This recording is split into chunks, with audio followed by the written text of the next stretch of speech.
Со склучувањето на договорот од Преспа, грчкиот премиер вели дека станал посилен, а Грција како држава добила лидерска улога за стабилизација на регионот.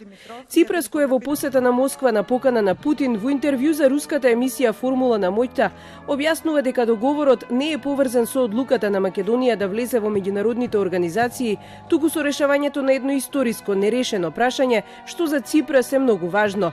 Тој се надева дека многу скоро ќе се користи географската одредница Северна Македонија. Верувам дека од сега па натаму ќе се промени и ќе има возможни на голем број земји во светот, вклучувајќи ја и Русија, да престанат да ја признаваат под нејзиното денешно уставно име, односно името Република Македонија, туку ќе ја стават географската одредница Северна Македонија, бидејќи Македонија за нас е многу важен елемент на нашето античко грчко културно наследство и култура, па така, тука треба да постои јасна и искрена поделба. За мене ова е еден важен чекор.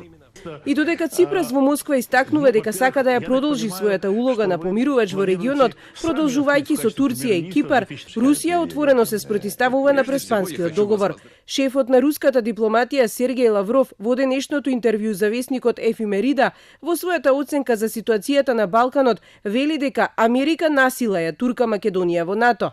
Лавров обвинува дека уставните измени поврзани со Преспанскиот договор во Македонија било постигнато со уцени и подкуп на пратеници, во што бил вмешан и амбасадорот на САД во земјава. Вреди да се спомене фактот дека ваквото брзање служи на единствената цел на Вашингтон за итно вклучување на Скопје во НАТО, а консултациите со Брисел, како што говори искуството, може да траат и неколку децении. Во однос на регионот, Лавров вели дека ситуацијата на Балканот предизвикува загриженост, бидејќи НАТО и Европската Унија им поставуваат дилема на земјите да бидат или не со Москва, постапки кои за Лавров само ја зголемуваат тензијата.